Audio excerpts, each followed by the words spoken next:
Well, thank you for joining us today.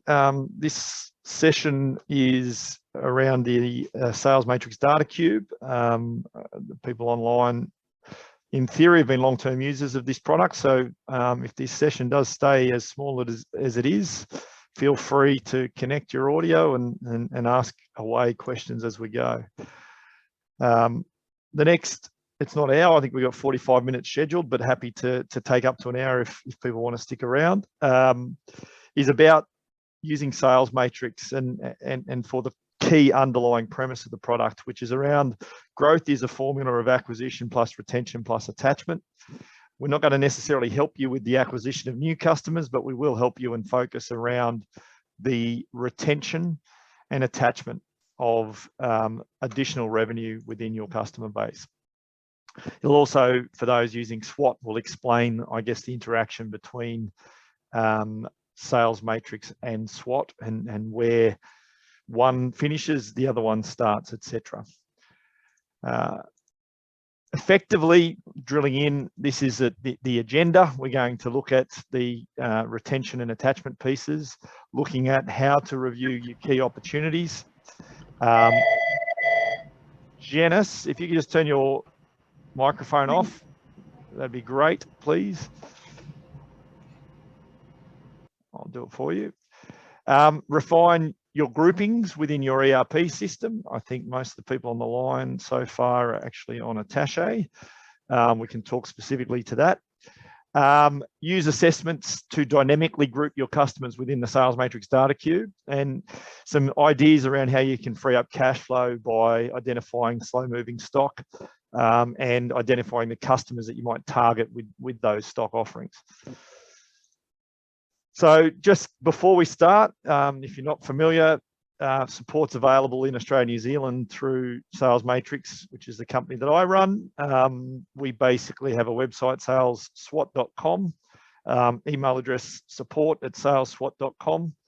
You can lodge a ticket on the website, or you can just send an email to create the ticket, or you can ring us on either of those two phone numbers should you wish to speak to someone. We do have 3 products in our suite of products. Today we're going to talk about the Salesmatrix Datacube product, which is our mainstay product. I've been working with this product since I was a graduate at Attache nearly 20 years ago. We were back then an early partner of a company out of Melbourne called InMatrix that were the original developers of this product. Many of you will know Kim. Kim now lives in Turkey and continues to develop the company. Kim bought the assets of Salesmatrix off the administrator who basically took over from InMatrix when they went broke because of another product way back in the day called Optimist, which some of you may be familiar with. But ultimately, Salesmatrix is a Datacube product, which I'll explain. It's Windows desktop based, generally to get the power and the speed it needs to be. And it's quite feature packed. So we'll talk to only some of the features today. We can't possibly, in the time we have allocated, get through the whole product. Salesmatrix SWOT is our sales rep app. To simplify the logic of SWOT is to keep it simple for active sales reps in a B2B environment to get the key power of Salesmatrix around opportunities and put it in their hand as a playbook for how they should be interacting with their customers. And then we have another product where people do want traditional style reporting, where they want to run a report every month or they want a dashboard. We do have a product called Salesmatrix Dashboard, and we can effectively plug that into basically any data source and write reports. Those data sources can be legacy ERP systems. They can be basically data from anywhere. We've been able to do some pretty tricky things with that over time. But it's effectively a competitor of, say, a Microsoft Power BI, if you've come across that tool, or a Tableau, these sort of powerful, or a Click. There's a number of products in the space that basically offer similar sort of functionality. We do have a broad range of integrations. We basically integrate with most of the ERP systems in the Australian market and most of the inventory management solutions. Many more than are listed on this screen, but if we were to rank where our customers are coming from. Those on the screen would cover more than 95% of our customers. So just be aware if at some point in future you're unhappy with your existing ERP system, it is possible for Salesmatrix to interact across multiple ERP systems. In fact, some of the people on the line have swapped from one product to another only recently, and we're able to basically bring your full history from one product and give you a consolidated view if you were to change to a new system, where we can bring in the old and the new data all into one data cube, which is a big thing when you're changing systems. Losing history of data can be quite problematic. So let's jump in. Let's talk about Salesmatrix Datacube. Ultimately, why is it called a Datacube? Effectively, what it does in the background is build something technical called an OLAP cube. The OLAP cube can then be sliced and diced in any 2 dimensions that you want to be able to review that data. It can also be broken down into subsets. It can be reclassified and grouped, as we'll show during the session. But the idea is that it's dynamic. This isn't about replacing a report that you would run out of your ERP system, though it's capable of doing that. The benefit of Salesmatrix is the dynamic nature of drill down on switching the view, on having a look at a macro view of your data in a way that can be dynamic and really get down to the nuts and bolts, which we're going to basically cover. So the key thing is there's a connection to your ERP system, and that connection is something called SQL. SQL is a common word. It stands for structured query language. We pull data from basically any ERP or inventory management system. We pull customers and up to 5 distinct groupings of customers per data cube. We pull products and up to 5 distinct methods of grouping your products per data cube. Now, just some examples of those within the customer grouping. You might have territory, you might have customer industry, you may have geographical location such as local area network, local council area, you may have a local government area, you may have postcodes, you might have various ways that you might slice and dice a customer. For example, they might be a bakery, but they might also be in retail. You can have up to 5 distinct ways by which you group each of your customers. The same applies to the products. So you could have a product group, you could have a subgroup, you could have a flavor, you could have a size. There's multiple ways that you can have up to 5 groupings per data cube. Sales channels such as sales reps, which is the default, but you could also analyze your locations if you're running multiple warehouses.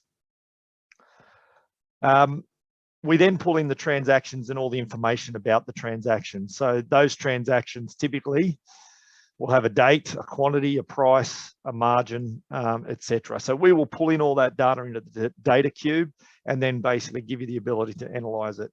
Those online, about half of you use Attache. These are the sort of things we can pull out any of the fields within the customer master file or the product master file. Those of you on Exo, similar. If you've got fields within your customer or your stock items that you want to use as a method of grouping, the better those groups, the better the opportunity analysis that you'll get out of Salesmatrix and Salesmatrix SWOT. So we really like to work with you to say, hey, how are you doing this? And we've done some excellent work recently. One of our big customers is the HSK group, or otherwise known as FTA Foods. We've done a lot of work with them around refining their customer groupings and their product groupings so that when we look at the opportunities, they are very accurate to the customer that I'm visiting. And we'll talk about that through the session. Just not everyone's aware of this. It has been around a long time, but we do find the occasional customer isn't. We can set up automated updates. You don't have to sit there and wait for the data cube to update from your ERP system every time you want to use it. It is possible to schedule an overnight update. So every day that you log in, the data will always be up to date as of last night. If you don't have that set up at the moment, just reach out, send me an email directly. It's pretty easy for us to work with you to set that up. Okay, so your version should be listed on the front screen. When you double click on your icon to open Salesmatrix, you should have a screen that looks something like this, and you'll see up the top version 6.0U is the current version. If you've got any other letter, then there is an upgrade available to you. If you're not on version 6, then it's time to talk, because version 6 has been out now for over 12 months. And there are some pretty good enhancements within version 6. And we continue to build out those enhancements, as I'll show you today. Just an information, there are 2 different licenses for Salesmatrix. A full license can perform the updates themselves, so they can run their own data cubes from their ERP system. A viewer license allows you to view a data cube that's been created by an auto update or by someone else, but it doesn't allow you to create a new data cube from your ERP system. Most people these days will have a full license on their server, and the workstations might run a viewer license. Or if you're running a terminal server, within one profile on the server, you would have a full license, and then all the other users might have a viewer license. But it's really up to you as to how you want that mix to work and how often you need the updates to run. So look, let me close out of this. I'm going to basically switch my view, and we're going to jump into Salesmatrix now. And we'll go through and talk about it. Actually, before we do that, let me just show you, if you're not on the U version, we've updated our website recently. So you'll see salesmatrix.com is now updated. Kim's spent a fair bit of time with the team with our new branding. Looks like this.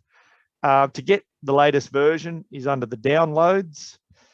There's a full installation, which I think is version R, but there's also just a zipped. If you're already on a version of version 6, then you can just actually download this zip file and put it into your Salesmatrix folder once you've unzipped it. For those who are interested, on your C drive, you will have, under Programs x86, you'll have a folder called Salesmatrix. You may have Salesmatrix v6. I like not having the version in there, but if it's Salesmatrix, if you copy and paste that executable after it's been unzipped into here, then that'll upgrade you to the current version, which is U. Now that works the same on a server as it does on a workstation. So if you want to do the upgrade yourself, you're already on version 6, then you only need to download this zip file here. If you're on version 5, we do suggest a fresh installation. You can download the full install here or reach out to us, and we're happy to work with you on that. I'm going to open up Salesmatrix and the familiar data set, which is Health Snacks. You will see your data list will list all of your data sets, and you can have as many data cubes as you want. Some of you may just work in one data cube all the time. I have a habit when I'm sort of doing analysis, I'm creating subsets and multiple different script views all the time. So often I will have 10, 12 different data cubes there, depending on the way I want to slice and dice my data. For example, I might want to bring in not individual customers, but customer groups. So I can see on the full product grid, I can filter down to just individual customer groups. That's a common thing that people do. There's lots of ways that you can use the scripts and the create subsets. They just become on your drop-down list different access points. But I'm just going to log in here to Health Snacks, which is our sample data. Now, when you log in, you might notice that mine didn't open up on this view. If yours opens up on this view, that's an option within your settings.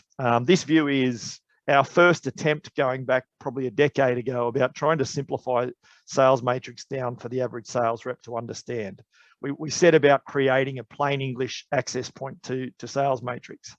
Many of you probably don't use this. So if you don't use it, you can turn it off.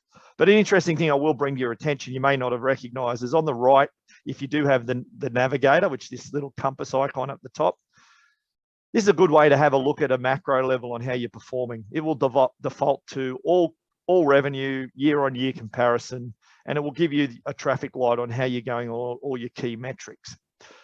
You can filter that down to individual customer groups, product groups, customers, products, salespeople, etc. And you can look at periods. I want to compare how January versus January went, etc. So it is a nice sort of macro level view. The other thing that you get here on the side is a best of breed. This is your top 20. And again, the top 20 can be overall, or it can be within a particular product group, customer group, sales rep, etc. I can have a look at what my top 20s are. And at any point I can copy that out to Excel or to an email. It's a good way of actually getting a review here. My number one customer by revenue is actually not even in my top 20 by margin because they actually lose me money. So it's a really good way of, if you've got sales reps in a meeting, to be able to show, hey, this customer, whilst they're only $30,000 worth of revenue, they're a number one customer because of the margin level that they're at. It can be a really powerful way to get that across. But I'm going to close that now. Now, if you don't want to open up to that view, you come up here to the options button. Actually, before I show you the options button, you might look at the top of your sales matrix and you not have all these icons here. Okay, these icons can be turned on or off. There's a little gray vertical line here that sits underneath the file button. You may not have the undo, but next to the undo for me, if you right mouse click, you'll actually bring up this list. Now I'm going to turn some things off. For example, I'm going to turn off undo.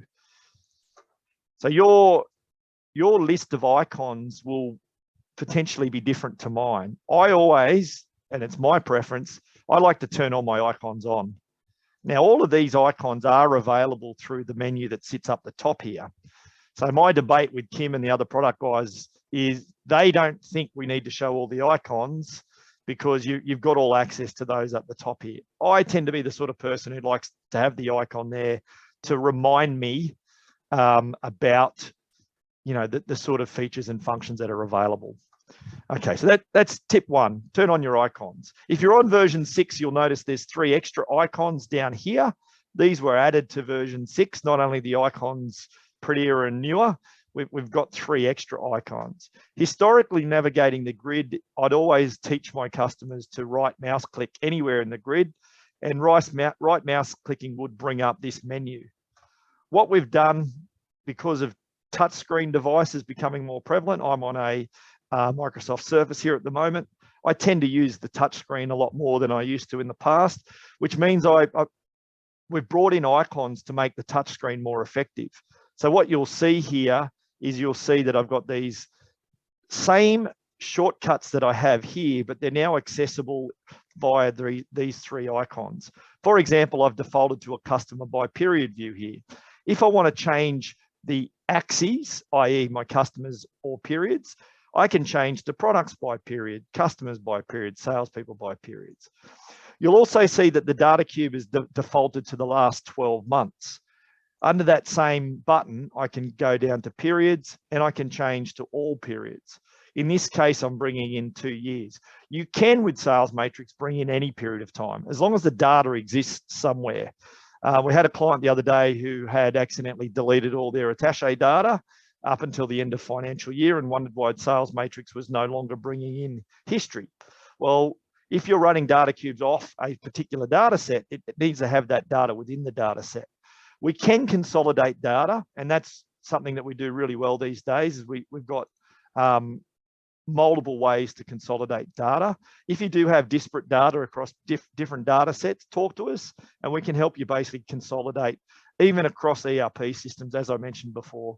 One client on this call recently changed from Attache to Sage, and we're able to basically bring in their data from both systems into the one Datacube. The other icon here is about changing the values that sit within the grid. So basically the green area, if I want to look at revenue margin units, cost of units, ratio, performance, etc., I can change what I'm looking at. So that's where these new icons exist. The other icon here that's very important is we often get a question of, I get somewhere in Salesmatrix and I forgot how I got there. So for example, I might have changed to a products by period view. I might have then filtered down to a particular supplier, say Dexter Bulk Foods. I might have then turned on my traffic lights. And I'm basically sitting in this view and I go, oh, that's a really cool view. I might even actually sort it in ascending order. I like that view. I want to come back to it. What I can do is with this icon, I can go add favorites view. I can give it a name, products, Dexter Foods by period. That sounds about right. I'm going to go okay. Now what that has done is it's added it to my list of favorites at the bottom here. You'll see that's my favorite view. So even if I go elsewhere, say I go products, let's go back to customers by period, and we'll turn off the traffic lights. If I come back to my favorites, I can now get back to that view that I had very quickly and easily. You'll see there that that's the Dexter view with my products. Hopefully that makes sense. So that's the 3 new icons that came in within the version 6 product. What I wanted to talk about, and I've sort of skipped over it, is if you log in and you have this view here and you don't want to see that, if your first reaction is to always hit close, this little icon here is our options menu. The other way of getting there is through the tools menu and going to options. Now there's a couple of options I want to bring to your attention. We often get asked about whether we can have the product code or the product name or the customer code or the customer name showing within the grid view. So you'll see here I had product code and then the product name, and I've now got in the customer view, I've got customer name and then 2 vertical lines followed by the customer code. Now that's just an option that sits within my options area. So the first little option I'm going to bring to your attention is on the general tab, this show summary at startup. If I tick that on, it's going to show me that little navigator summary view. I do find most clients actually switch it off. So you can come in here and you can actually not show that by default. The other thing that you can do is if you prefer that your Datacube calls your products grouping something different to how it is, you can rename that within this view. But importantly, the question that always comes up is around the grid. And this was a feature added in version 6. So under descriptions, down the bottom here, you see product aspect, customer aspect, sales channel aspect. And I've got a name for those.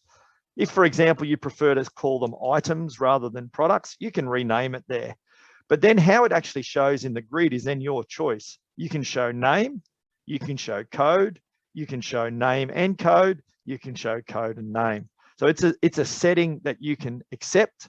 And then effectively when you run that Datacube in future, it will adopt whatever setting you've nominated there. For example, I've got the customer aspect was name and code. I'm going to change that around to code and name and hit accept. And you'll see now that it's swapped that view over now to code and name. The problem with code and name is that it's then in code order as opposed to alphabetical order. So I'm probably, for my own personal reasons, going to change it back to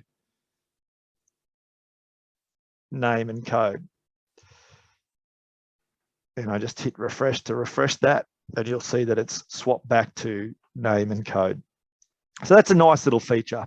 Something else I did want to bring your attention to, and this is due to someone on the call, I won't call you out, but a couple of years ago, there's a little tick box added here called include client and product details in Excel output. Okay, I've got that ticked on. If, for example, I had my view set that I didn't have the customer code there, I just had their name. I click on that, you'll see that there is no customer code in my grid anymore. But because I've got this other little tick box on here under the grid view, include client and customer details in Excel output, I might turn off my traffic light so it doesn't go too slow. When I hit export to Excel, you'll see what it does is it appends a couple of extra columns. Again, this was a feature added in version 6. You'll see here at the end is my customer code and then this extra description. So basically we can bring in to the system things like barcode. If you have, for example, with your products, the customer code and barcode, you'll see that that'll get added to the end. And that's because of that little tick box there, which was on this screen, the grid screen, include customer and product details in output. Hopefully that makes sense. Oh, I didn't show you because I had it on the wrong screen. Forgive me. That's added 2 columns, AA and AB here. I didn't have an extended description within this data set, so there's nothing in column AB, but it did bring out the customer code in AA, even though I didn't have the customer code switched on within the grid view. Now, what I wanted to get to is, as I mentioned, a focus of this session is going to be around opportunities and assessments. So let me show you some of the nice functionality within Salesmatrix and how to really take advantage of it. I've just sorted my grid, my customer view by period. I want to get it down to quarters. I do find quarters for most industries a bit more relevant than months, as a good way of looking at a macro level. You'll see here my number one customer over time is life supplements, but I can also see I'm dealing a bit with health live, must be a chain, and health generation must be a bit of a chain. And I come down here to say health generation Bankstown. I'm going to double click on health generation Bankstown. And it's going to bring up this other view, which is a summary view over the last 12 months, giving me a breakdown for this particular customer of revenue margin, margin percentage transactions, margin by transactions, revenue by transactions, units, and number of product lines purchased. Now, just to clarify, what is the definition of a transaction?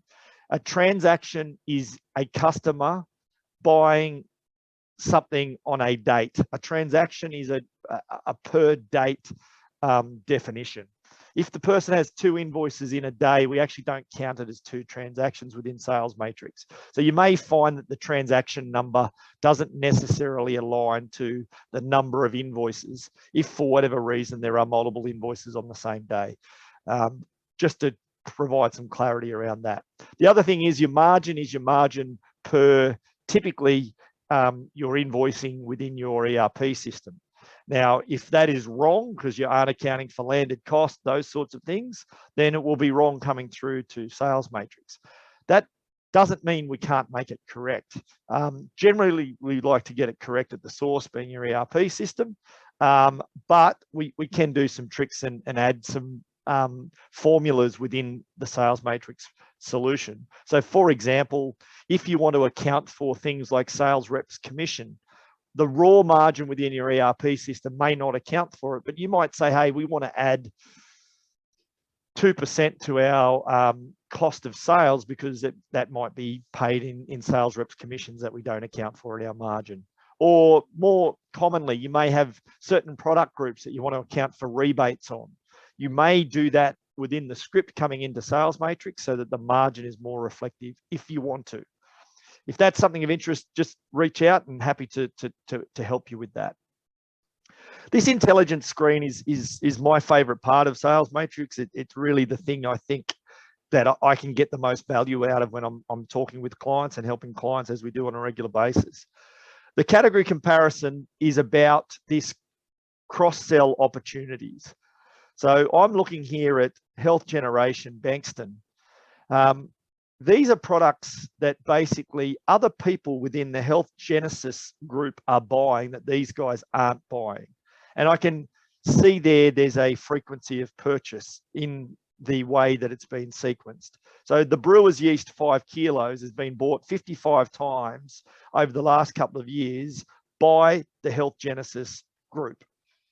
So various other stores within that group, but these guys have never bought it. And I can see it's a decent margin product at 30%. This is a product we probably should be talking to them about. I'll also see all the others that others within that same type have bought that these guys haven't. Now, again, this is where I want to draw your attention to the better your grouping in your ERP system, the more powerful the suggestive selling is in this area. If you've got at, say, region level, your region only goes down to state level, then what you'd be looking at here is what other people in the state have bought that these guys haven't bought. As opposed to having something like, well, this is our Western country region, as you can see in the example here, and being more reflective of the sort of customer that they are. So other people within the Western country region have been buying this product that these guys haven't bought. So the important point within Salesmatrix Datacube, and this then flows through to those of you using SWOT, is the better the way you group in your ERP system, the better these suggestions become. So I can see here that there's a whole heap of suggestions based on the 5 different methods of grouping I've used within my customer group. The other powerful thing is, what have they stopped buying?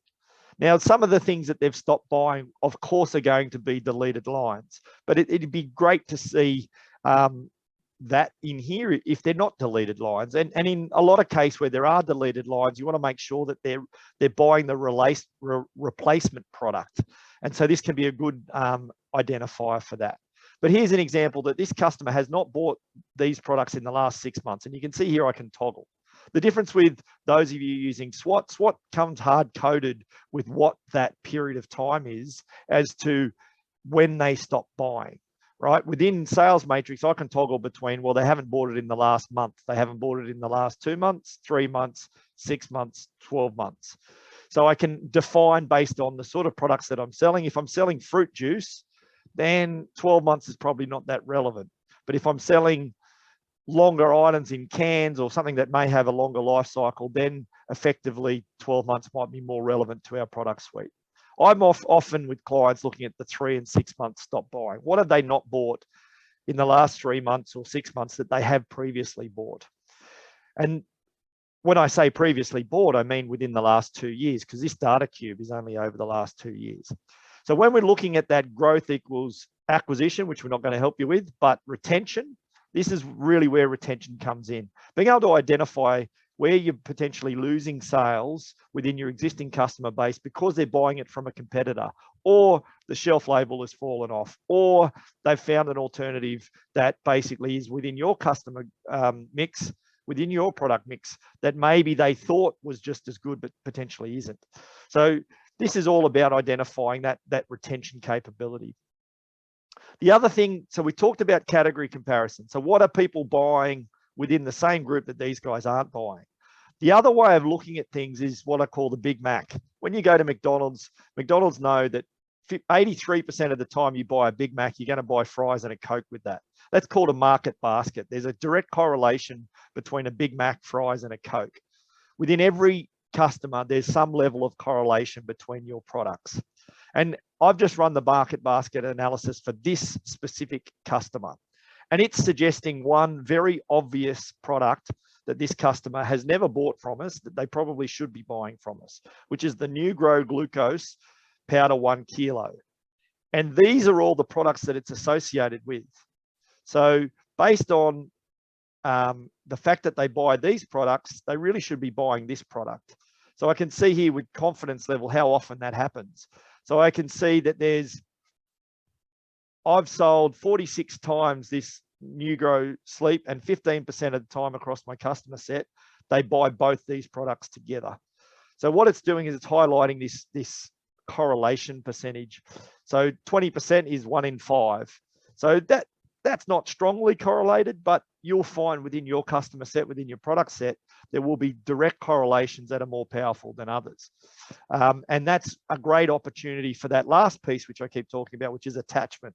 How do we get upsell capabilities? The upsell capabilities are going to be on profiling the customer based on who they are and the sort of customer they are, but it can also be about profiling the products and what products sell well together. The bacon and the eggs, the crumpets and the golden syrup, which is a controversial thing to say because I know some of you have honey with your golden syrup, with your crumpets.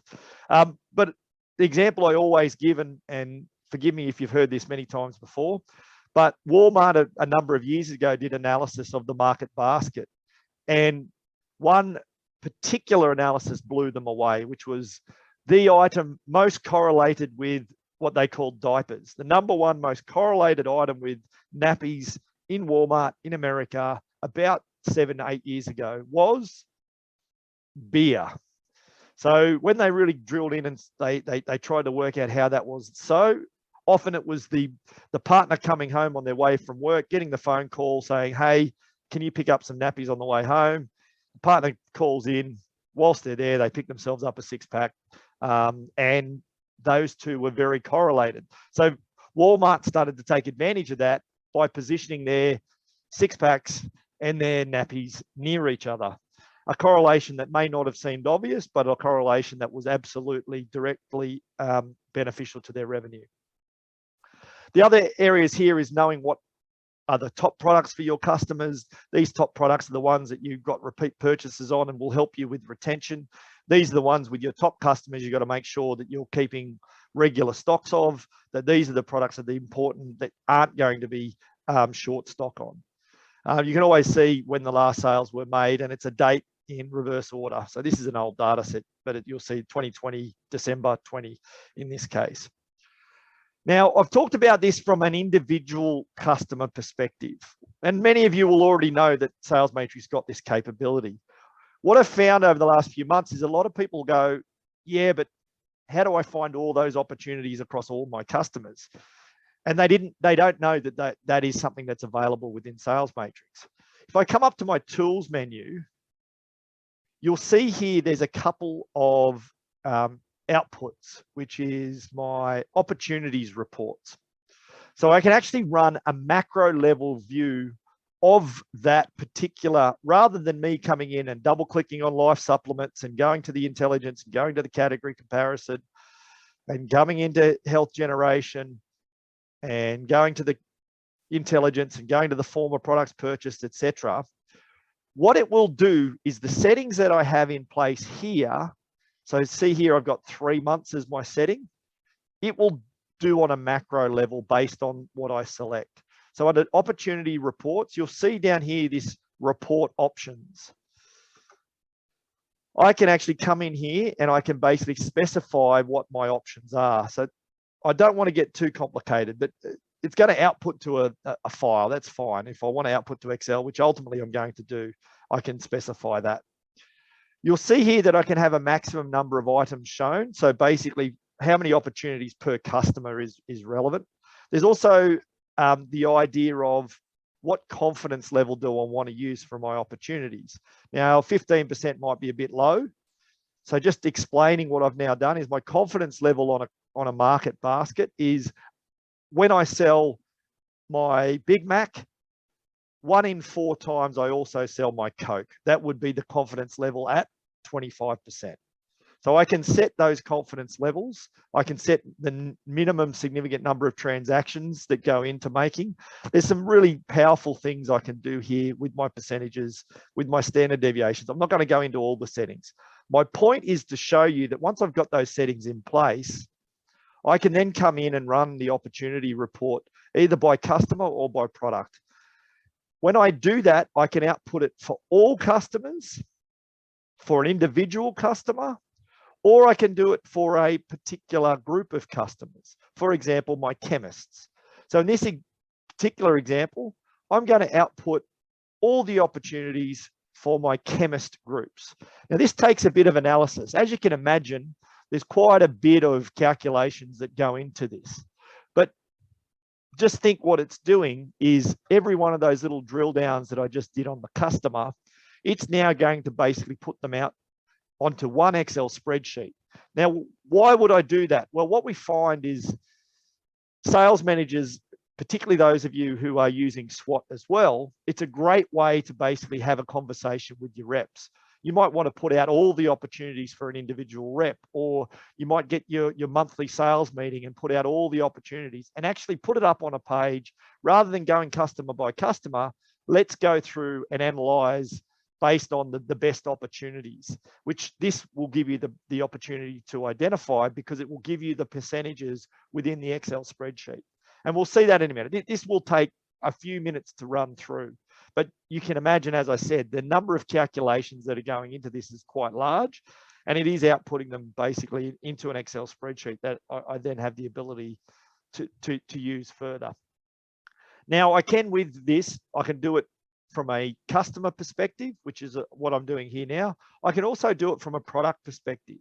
I'll bring your attention to that from a product perspective is because if I go and identify certain products that I want to promote, i.e. they might be slow moving, I might want to come in here and just output for a particular product group.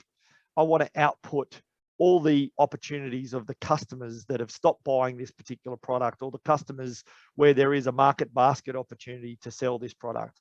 This output becomes a great one to look at a macro scale level across what you would normally be doing in SWOT on a customer or a product by product basis. Hopefully that makes sense. Now, the problem with running this in real time is that it does take a few minutes to run. So just forgive me while this is finishing off.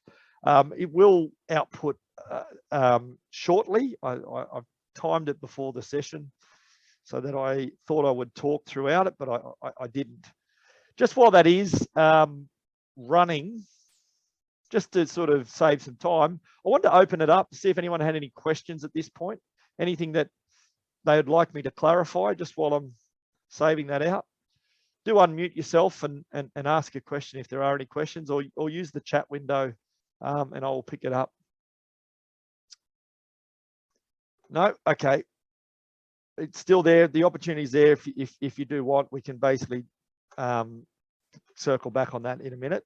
But you'll see here what it's just output. It's output a bulk of those opportunities, which, as I said, you may be getting within SWOT already or within the individual drill down, but you'll see that there's basically, oh, what did I output here?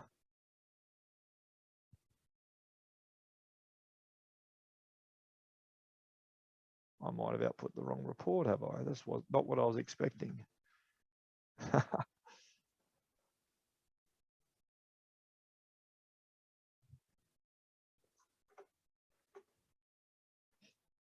Okay.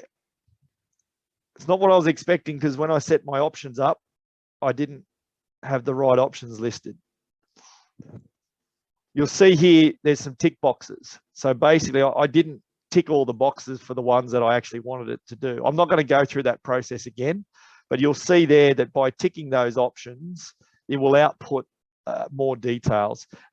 Forgive me for that. By unticking them, it's effectively hiding what the opportunities are. It's listing the opportunities with just a reason code.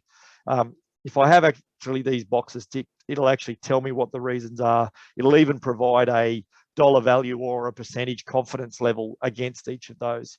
I won't do that again because it did take a few minutes to run, but I do suggest having a play with that yourselves. It's a great little report that a number of our customers do use on a regular basis. Just conscious of the time, I did want to talk about our assessments and the idea of dynamic grouping.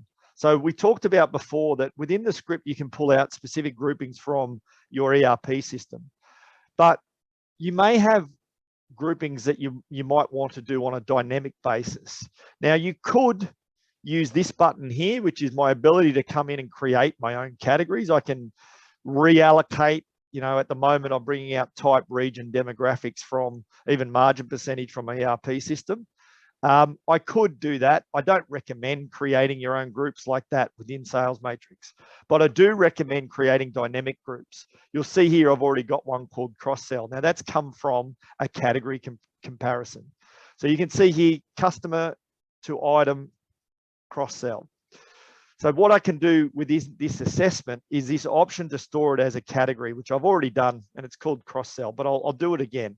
When I select to overwrite one of my groupings, and I could overwrite, for example, the margin percentage grouping there, I can dynamically create a grouping of my customers, in this example, based on the number of product lines that they buy from me. So if I go calculate, you'll see that 94 of my customers buy more than 21 products, or 16% of my customer base.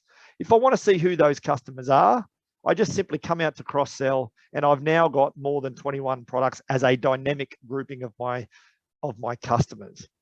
This dynamic grouping then ties into my analysis, my intelligence. So category comparisons, I can then use CrossSell as one of my category comparisons. So those customers buying more than 21 product lines off me, these are the products that they're buying that this particular customer is not buying, if that makes sense. So that's one, CrossSell, and I'm not going to go into every assessment, but there's quite a number of assessments here. Average days between sale is an interesting one. I've seen this used two ways. We have, if you're if you pay for freight, then you don't necessarily want your customers basically buying too often from you because you're wearing the freight cost. So I've seen customers who want to identify how often their customers are buying off them, and I might overwrite the margin percentage here, so that they could go, okay, well, those who are buying 14 days or less, we actually want to move them to buying once a month off us. because there's a fair freight impact on them buying every week or 2 weeks. The other way of doing is that there is a direct correlation between how frequent someone buys from you and their total value to you. And we can actually test that. So this is called a loyalty rating. If I have a look at the loyalty, 2.3 of my $3.5 million worth of revenue is coming from the customers who buy off me 2 weeks or less. So you can see within this particular sample data set, that is absolutely my main customer category. And so the frequency has a direct correlation to how much how often they're buying and how much they're buying from us. So that's where I could use that to say, okay, well, we have a group of customers here who buy off us every 28 to 60 days, every 1 to 2 months. Is there a way that we can get some of these customers buying more frequently? And that's where I start to use the opportunity analysis. I drill down to that customer. I have a look at the analysis. I compare to others within the same pharmacy chains, within the same region, within the same demographics, or even the same loyalty grouping. And I can basically then work out the products that these guys potentially could buy from us. And then also what products they're buying could impact on how frequent they're buying. I could just get my sales rep to call on them more frequently because I can see what products they buy off us. And I can basically talk to them about buying less but more often if I wanted that to be the way I wanted to run it. So I guess coming back to this is the idea behind these analyses, these assessments, which are available from the 3 cogs menu, is a great way to dynamically group your customers and your products. You could have a definition of your A, B customers, etc., and you could basically do that based on margin split, etc. That assessment would run, and that would be a dynamic grouping of my customers. I can look at my revenue levels by customers, my margin levels by customers. Again, the dynamic nature allows those groupings. We're not going to go into all of them today, but I just wanted to highlight it. I am conscious of the time. I did say this was going to be a 45-minute session, so I did want to open it up now to any questions whilst I'm here. I've got the screen open. Anything that we haven't covered today or I've confused you with today that we could cover off.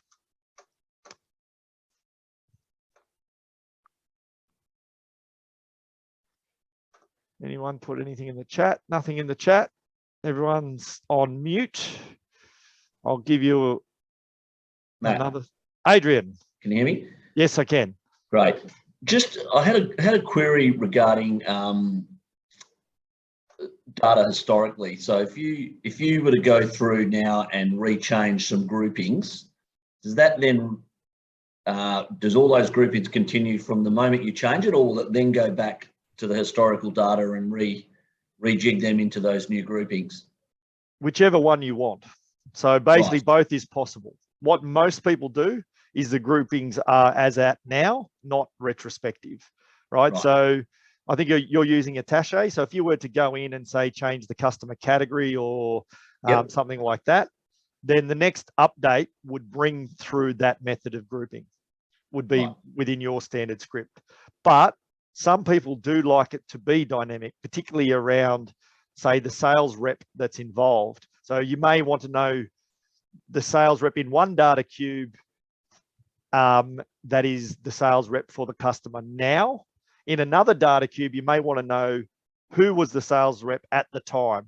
So in the second example, we can actually pull the grouping from the transaction. From the first example, we'll pull the grouping from the customer. We can do both with the script. It's a matter of you choosing how you want it to play out. But typically, by default, that grouping is reflective of as at now, as opposed to what happened at the time, if that makes sense. Yeah, in relation to that, so let's use my example. Sorry to bore everyone else, but so we've got customer categories, and I have I put a category as bakeries. So I haven't had that category before, so now I put all the customers that I've got, old and new and existing, into that bakery category. That bakery category, can I go back 2 years? Will that information from 2 years ago will still count? Yes, what I'm getting at. because the grouping is against the customer, not against the transaction. That's the point I'm Right. trying to make is, Yeah, okay. In your example, we're going to pull the grouping from the customer, not the transaction. Mm-hmm. And that is what 95% of our customers want. Yes. They want the current grouping. Yeah. There is the occasion where you do want to know how it was grouped at the time of the transaction. In that case, we can have a different script that pulls the grouping from the transaction as opposed to the customer master file in your case. Yeah. But yes, definitely. If I was to go into Attache in your system now, change the customer category field or the sort detail field, that's what would be reflected tomorrow in your Salesmatrix Datacube. Okay. For all data, not just from that moment on. Yep. Yeah. Okay. You've answered that. Right.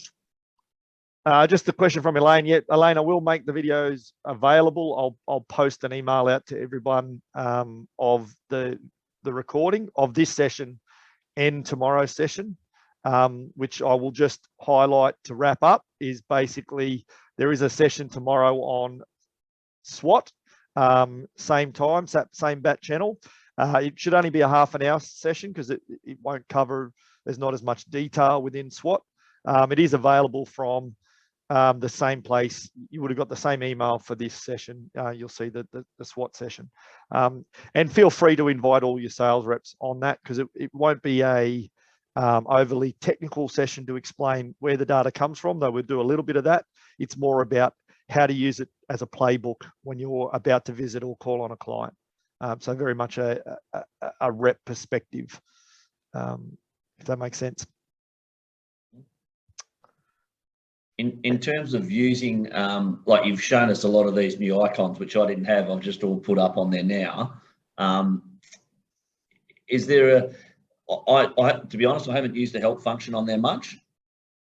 So I don't know if that's the go-to in terms of finding out how to use all these different parameters, or is it mainly trial and error? Is there a manual? Is there any way about finding out the intricate details of all of these features? The answer is all of the above. Yes, the help's probably the key go-to. There's also some level of online help on our website. So some of that is available through salesmatrix.com and then Salesmatrix online help. So this is, for the most part, a replication of the question mark, the help button, but there is a bit more in here as well. So you'll see a full online help capability. And this has all been rewritten recently, so it's all up to date with version 6. And then effectively, the good thing about Salesmatrix and a Datacube perspective is you're only ever one refresh away from starting again. So you can't really break anything. So there's no harm in actually clicking on a button and doing something. If you do find you end up somewhere where you can't remember how you got there, you can always just file new and you go back to the start. But yeah, basically,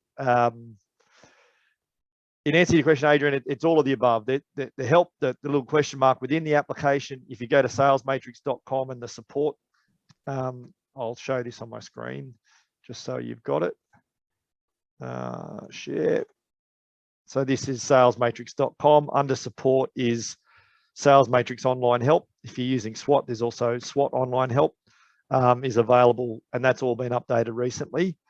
Within the application itself, there is the question mark, and for the most part, all the icons and such are explained in the online, in the help within the application itself.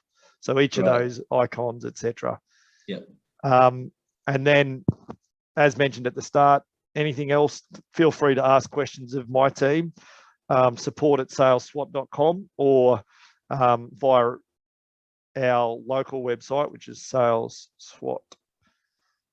We will unify as one website soon.